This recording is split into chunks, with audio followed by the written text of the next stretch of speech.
ಗೋಕುಲ್ ಮಸಾಲಾ ರುಚಿ ಮತ್ತು ಸ್ವಾದಿಷ್ಟದ ಪ್ರೀತಿಯ ಸಂಗಮ. ಮುಸ್ಲಿಮರಿಗೆ ಮತದಾನದ ಹಕ್ಕು ಬೇಡ ಎಂಬ ಹೇಳಿಕೆ ನೀಡಿದ ಚಂದ್ರಶೇಖರ್ ಸ್ವಾಮೀಜಿ ನಾಳೆ ವಿಚಾರಣೆಗೆ ಹಾಜರಾಗಲಿದ್ದಾರೆ. ಶ್ರೀಗಳು ಮಾತನಾಡಿದ್ದು ತಪ್ಪೆಂದ ಡಿಕೆ, ಶ್ರೀಗಳನ್ನು ಮುಟ್ಟಿದರೆ ಒಕ್ಕಲಿಗರು ತಿರುಗಿ ಬೀಳ್ತೀವಿ ಎಂದು ಅಶೋಕ್ ಗುಡುಗು. ಇದೆಲ್ಲವನ್ನ ನೋಡೋಣ ಸಮಗ್ರ ನ್ಯೂಸ್ ಟಾಪ್ 9 ನಲ್ಲಿ. ಮುಸ್ಲಿಮರಿಗೆ ಮತದಾನದ ಹಕ್ಕು ಇಲ್ಲದಂತೆ ಮಾಡಬೇಕು ಎಂದಿದ್ದ ಒಕ್ಕಲಿಗ ಮಠದ ಚಂದ್ರಶೇಖರನಾಥ ಸ್ವಾಮೀಜಿ ಹೇಳಿಕೆ ವಿವಾದ ಎಬ್ಬಿಸಿದೆ. ಈಗಾಗಲೇ ಚಂದ್ರಶೇಖರನಾಥ ಶ್ರೀ ವಿರುದ್ಧ ಬೆಂಗಳೂರಿನ ಉಪ್ಪಾರಪೇಟೆ ಠಾಣೆಯಲ್ಲಿ ಕೇಸ್ ದಾಖಲಾಗಿದೆ. ನಾಳೆ ಬೆಳಿಗ್ಗೆ 11 ಗಂಟೆಗೆ ವಿಚಾರಣೆಗೆ ಹಾಜರಾಗುವಂತೆ ಪೊಲೀಸರು ನೋಟಿಸ್ ಕೂಡ ಜಾರಿ ಮಾಡಿದ್ದಾರೆ. ಇದೇ ಅಸ್ತ್ರವನ್ನ ಇಟ್ಕೊಂಡು ಕಾಂಗ್ರೆಸ್ ವಿರುದ್ಧ ಬಿಜೆಪಿ ನಾಯಕರು ದಾಳಿ ಮಾಡ್ತಿದ್ದಾರೆ. ಒಕ್ಕಲಿಗ ಮಠದ ಚಂದ್ರಶೇಖರನಾಥ ಸ್ವಾಮೀಜಿ ಮಾತನಾಡಿದ್ದು ತಪ್ಪು ಅಂತ ಡಿಸಿಎಂ ಡಿಕೆ ಹೇಳಿದ್ದಾರೆ. ಧರ್ಮಗಳು, ಜಾತಿಗಳು ಪ್ರವೇಶ ಮಾಡಬಾರದು. ಮತದಾನ ಸಂವಿಧಾನದ ಹಕ್ಕು. ಅವರು ತಪ್ಪು ಅರಿತು ಕ್ಷಮೆಯಾಚಿಸಿರುವುದು ಬಹಳ ಸಂತೋಷ ಅಂತ ಡಿಸಿಎಂ ಡಿಕೆಶಿ ಹೇಳಿದ್ದಾರೆ. ಚಂದ್ರಶೇಖರ್ ಸ್ವಾಮೀಜಿ ಅವರು ಮಾತಾಡಿದ್ದು ತಪ್ಪು. ನಾನು ಇದರಲ್ಲಿ ಯಾವ ದಾಕ್ಷಿಣ್ಯನೂ ಇಲ್ಲ. ಜಾತಿಗಳು, ಧರ್ಮಗಳು ಇದಕ್ಕೆಲ್ಲ ಪ್ರವೇಶ ಮಾಡಬಾರದು. ಸಂವಿಧಾನದ ಹಕ್ಕು. ಅವರು ಕ್ಷಮಾಪಣೆ ಕೇಳಿದ್ದಾರೆ. ಇದು ನನಗೆ ಬಹಳ ಸಂತೋಷ. ಅವ್ರು ಅರ್ಥಕೊಂಡು ತಪ್ಪು ಅಂತ ಕೇಳಿದೆ. ಚಂದ್ರಶೇಖರನಾಥ ಸ್ವಾಮೀಜಿಗಳನ್ನ ಮುಟ್ಟಿದ್ರೆ ಒಕ್ಕಲಿಗ ಸಮುದಾಯ ಸಿಡಿದೇಳುತ್ತೆ ಎಂದಿದ್ದ ಅಶೋಕ್ ವಿರುದ್ಧ ಡಿಸಿಎಂ ಗರಂ ಆಗಿದ್ದಾರೆ. ಅಶೋಕ್ ಬೆಂಕಿ ಹಚ್ಚಿ ಬೀಡಿ ಸೇದಲು ಹೊರಟಿದ್ದಾರೆ ಅಂತ ಪಂಚ್ ಕೊಟ್ಟಿದ್ದಾರೆ. ಒಂದು ಒಕ್ಕಲಿಗ ಸಮುದಾಯದ ಬಗ್ಗೆನೇ ಒಂದು FIR ಮಾಡ್ತಾರೆ ಅಂದ್ರೆ ಈ ಸರ್ಕಾರಕ್ಕೆ ಎಷ್ಟು ಧೈರ್ಯ ಇರಬೇಕು.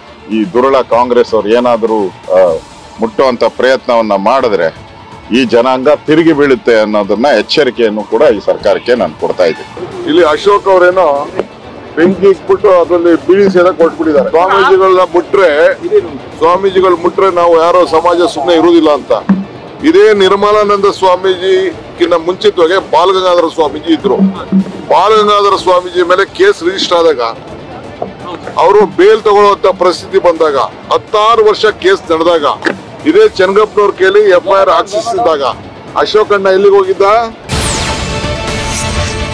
ಡಿಕೆ ಯಾವಾಗ ಯಾರ ಪರವಾಗಿ ನಿಲ್ತಾರೆ ಅಂತಾನೆ ಗೊತ್ತಿಲ್ಲ. ಒಕ್ಕಲಿಗ ಸಮುದಾಯವನ್ನ ಡಿಕೆ ಬಳಸಿಕೊಳ್ತಾರೆ ಅಂತ ಅಶೋಕ್ ಅಬ್ಬರಿಸಿದ್ರು. ಇನ್ನು ನಾನು ಒಕ್ಕಲಿಗ ಅಂತ ಡಿಸಿಎಂ ಡಿಕೆ ಅಶೋಕ್ಗೆ ಟಕ್ಕರ್ ಕೊಟ್ಟಿದ್ದಾರೆ. ನೋಡಿ, DK ಶಿವಕುಮಾರ್ ಅವರು ಯಾವಾಗ ಯಾರ ಪರವಾಗಿ ಮಾತಾಡ್ತಾರೋ ಅಂತ ಗೊತ್ತಿಲ್ಲ. ಒಂದೊಂದ್ಸರಿ ನಾನು ಒಕ್ಕಲಿಗ, ಒಂದ್ಸರಿ ನನಗೆ ಪೆನ್ ಕೊಡಿ, ನಾನು ಸೈನ್ ಹಾಕ್ಬಿಡ್ತೀನಿ ಅಂತ ಹೇಳಿ ಮಂಡ್ಯದಾಗ ಹೋಗಿ ಹೇಳ್ತಾರೆ. ಇನ್ನೊಂದು ಕಡೆ ಅಲ್ಲಿ ಮಂಗಳೂರಲ್ಲಿ ಕುಕ್ಕರ್ ಬ್ಲಾಸ್ಟ್ ಮಾಡಿ ಹಿಂದೂಗಳನ್ನ ಕೊಲೆ ಮಾಡೋನ್ಗೆ ಅವ್ರು ನಮ್ಮ ಬ್ರದರ್ ಅಂತಾರೆ. ಓಟ್ಗೋಸ್ಕರ ಸಮಯಕ್ಕೆ ತಕ್ಕಂತೆ ಅವರು ತಮ್ಮ ಮಾತುಗಳ ಬದಲಾವಣೆ ಮಾಡ್ತಾರೆ. ನಮ್ದೇನೂ ಇಲ್ಲ. ನಾವು ಪಕ್ಕಾ ಹಿಂದೂಗಳು, ಪಕ್ಕಾ ಒಕ್ಕಲಿಗ. ನಾನೇನು ಸಮುದಾಯ ಬಳಸ್ಕೊಳ್ಬೇಕಾಗಿಲ್ಲ. ನನಗೆ ಸಮುದಾಯದ ನಾನು ಹುಟ್ಟಿದ್ದೀನಿ. ಎಲ್ಲ ಜಾತಿ, ಎಲ್ಲ ಧರ್ಮಕ್ಕೂ ಗೌರವ ಕೊಡಬೇಕು. ಸಂವಿಧಾನ ಏನಿದೆ ಅದು ನಮ್ಮ ಮೂಲ ಗ್ರಂಥ. ಅವ್ರು ಯಾರ ಹಕ್ಕಿನ ಬಗ್ಗೆ, ಯಾರ ಸಮಾಜದ ಬಗ್ಗೆ ಮಾತಾಡೋದು ಸೂಕ್ತ ಅಲ್ಲ ಅಂತ ಒಂದು ಜವಾಬ್ದಾರಿ ಸ್ಥಾನದಲ್ಲಿ ನಾನು ಹೇಳ್ತಾ ಇದ್ದೀನಿ. ಎಲ್ಲರಿಗೂ ಕಾನೂನು ಒಂದೇ ಅಂತ ಪರಮೇಶ್ವರ್ ಹೇಳಿದ್ದಾರೆ. ಇದಕ್ಕೆ ತಿರುಗೇಟು ಕೊಟ್ಟಿರೋ ಕುಮಾರಸ್ವಾಮಿ ನನ್ನ ಬಗ್ಗೆ ಮಾತನಾಡಿದವರಿಗೆ ನೋಟಿಸ್ ಯಾಕೆ ಕೊಟ್ಟಿಲ್ಲ ಅಂತ ಪರೋಕ್ಷವಾಗಿ ಜಮೀರ್ ಹೇಳಿಕೆ ಪ್ರಸ್ತಾಪಿಸಿದ್ದಾರೆ. ಕಾನೂನು ನನಗೂ ದೊಡ್ಡದಲ್ಲ, ಅವರಿಗೂ ದೊಡ್ಡದು. ಕಾನೂನು ಎಲ್ಲರಿಗೂ ಒಂದೇ ಅಲ್ಲ.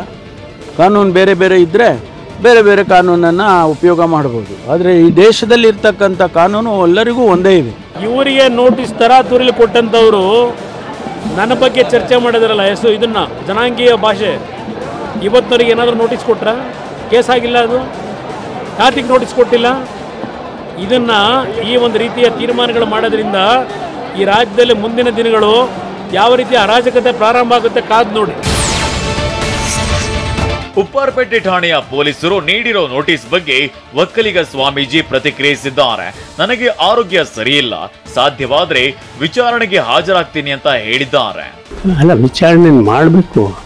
ನಮ್ಗೆ ಆರೋಗ್ಯ ಇಲ್ಲದೆ ಇದ್ರೆ ಅಲ್ಲಿ ಹೋಗೋಕ್ಕಾಗದೇ ಇದ್ರೆ ಅವಾಗ ಹೇಗೆ ಮಾಡೋದು ಅಷ್ಟೇ ಹೊರತು ನಾವು ಕಾನೂನಿನ ವಿರುದ್ಧವಾಗಿ ಏನು ಹೋಗ್ತಾ ಇಲ್ಲ.